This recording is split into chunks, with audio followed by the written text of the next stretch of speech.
আপনাদেরকে অসংখ্য ধন্যবাদ। আমরা বিগত 17 বছর খুবই লাঞ্ছিত ছিলাম। দলের পক্ষ থেকে আমরা বিভিন্নভাবে আন্দোলন সংগ্রামে আমরা 17 বছর ধরে লিপ্ত ছিলাম এবং আমরা এই ফ্যাসিস্ট হাসিনার কারণে ফ্যাসিস্ট এবং সাধারণ জনগণ যে নির্বাচনগুলো হয়েছে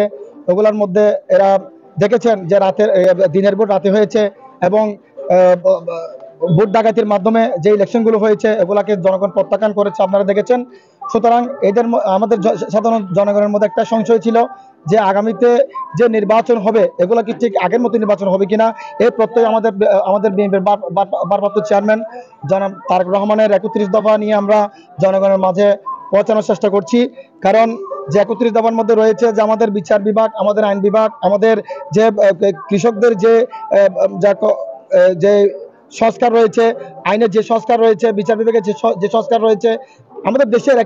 একটি দেশ স্বয়ংসম্পূর্ণ এবং সমৃদ্ধশালী সুখী সমৃদ্ধশালী করার জন্য যে অবকাঠামোগুলো দরকার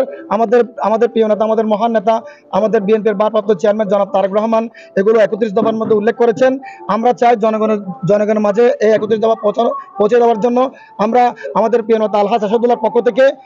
আমাদের তারেক জিয়ার নির্দেশনায় আমরা আমাদের এই এলাকা বাংলাদেশ জাতীয়তাবাদী যুব দলের পক্ষ থেকে চাঙ্গা সেনমুর ওয়ার্ডের নেতৃত্বে আমরা আমাদের এলাকায় 31 দফা আমরা পৌঁছানোর কর্মসূচি আমরা হাতে নিয়েছি এবং আমাদের এলাকার যে যুবক ভাইরা রয়েছেন, আমাদের ছাত্রদল যুবদল রয়েছেন, আমরা এদেরকে নিয়ে আমরা আমাদের জনগণের মাঝে পৌঁছানোর চেষ্টা করছি এবং আমাদের এলাকার জনগণ বলেছেন ইনশাল্লাহ আগামীতে যে 31 দফা নিয়ে আমাদের বিএনপি ভারপ্রাপ্ত চেয়ারম্যান যে কাজ করছেন, ইনশাল্লাহ আমাদের জনগণ আমাদের সাথে আছেন। আগামী নির্বাচনে দানশীষে ভোট দিয়ে আমাদেরকে জয়যুক্ত করে এই দেশের একটা জবাবদিহিতার সরকার গঠন করবে এই প্রত্যয়ে সমৃদ্ধশালী একটা দেশ হিসেবে তারা চায়।